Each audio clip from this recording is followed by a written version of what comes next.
বছরে শুধুমাত্র এই একটি দিনই আন্তর্জাতিক নারী দিবস পালন করলেই কি নারীর সব অধিকার আত্মমর্যাদা ফিরে পাওয়া যায়? না, সত্যিকারের পুরুষতান্ত্রিক মনোভাব থেকে বেরিয়ে এসে নারী যেদিন তার অধিকার নিয়ে, তার আত্মমর্যাদা সব কিছু নিয়ে পুরুষকে সঙ্গে নিয়ে পাশাপাশি একসঙ্গে এগিয়ে চলতে পারবে, সেদিনই হবে নারীর প্রকৃত সার্থকতা। আর এই পথ চলতে এখনও অনেকখানি বাকি বলে মনে করছেন সমাজের বহু বিশিষ্ট ব্যক্তিবর্গ, বিশেষ করে যারা নারীর অধিকার নিয়ে, তাদের আত্মমর্যাদা, নারীর নানা ধরনের সমস্যা নিয়ে যারা কাজ করে চলেছেন প্রতিনিয়ত, তারা মনে করছেন এখনও অনেকটাই পথ চলা বাকি। এটা আমাদের নারীদেরই দোষ। আমি নারীদেরই দোষ দেব, কারণ আমরা আমাদের নিজেদের শক্তিটা বুঝি না। আমরা বাচ্চারা হয়ে থাকতে চাই না।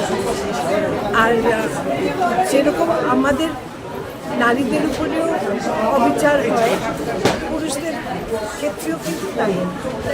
এই দিনটা শুধু এই দিনটা বলে না, I don't believe in women's day. আমরা সেদিন সত্যি সত্যি মানুষ হব যেদিন আমরা ইন্টারন্যাশনাল হিউম্যানিটি ডে এটাকে আমরা সবাই মিলে সেলিব্রেট করতে পারবো। এখন আপাতত এটা আমাদের সেলিব্রেশন, এটাকে আমি আলাদা বলে একটা দিন আমি নারীবাদী না আমি বিশ্বাস করি।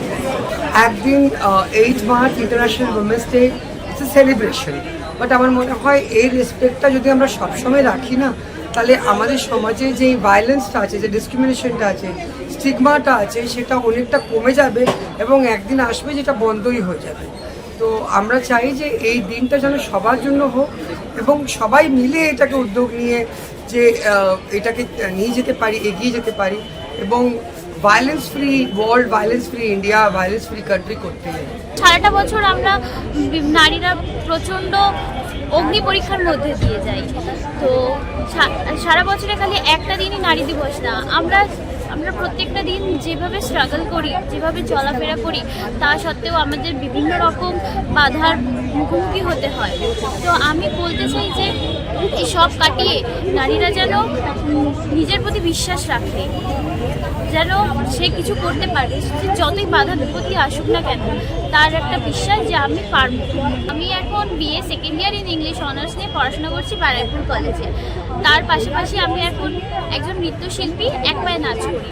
ক্যান্সারে আক্রান্ত হয়ে আমার একটা পা বাদ দিতে হয়েছে, তাই জন্য আমার 2 পায়ে নাচ করাটা পসিবল না বলে আমি এখন এক পায়ে নাচ করি।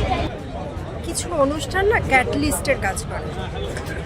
একদিন সকালে উঠে আমার মেয়েটা যদি আমাকে একটা গোলাপ ফুল দেয়, ভীষণ ভালো লাগবে, মনে হবে যে পৃথিবীর সব পাওয়া বোধহয় একদিনে পেয়ে গেল।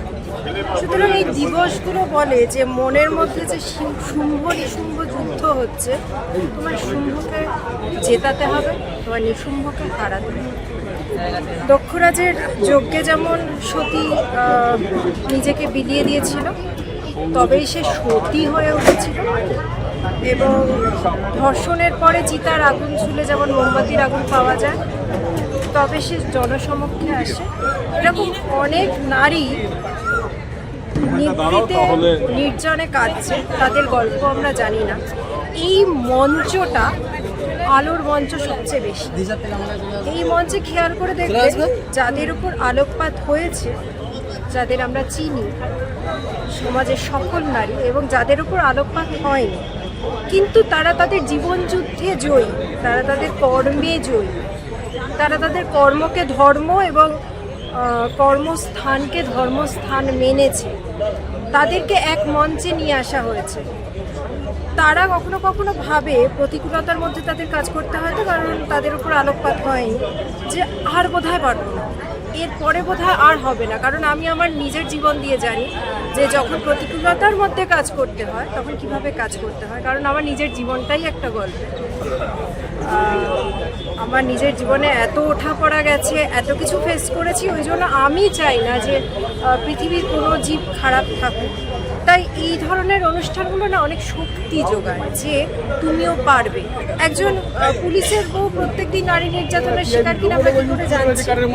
কারণ সে যদি পুলিশ স্টেশনে যায় তার পুলিশ বডি এসে রাত্রিবেলায় তাকে মারবে, সেই ভয়ে যায়।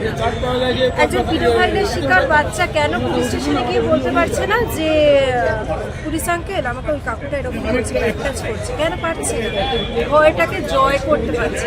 প্রকৃত অন্ধকার গলিগুলোতে আলো গিয়ে পড়ছে না, আমরা আলো ভরা জায়গাতে আরো আলোকপাত করছি, এবং সেই আলোকপাতের ফলে যাদের প্রয়োজন হয়তো নেই তারা প্রিভিলেজড হয়ে যাচ্ছে, এবং যাদের প্রয়োজন আছে তারা সেই অন্ধকারে থেকে যাচ্ছে, সেই কান্নাগুলো থেকে যাচ্ছে, এবং সেই নেগেটিভিটিগুলো ফিরে আসছে সমাজের কাছে।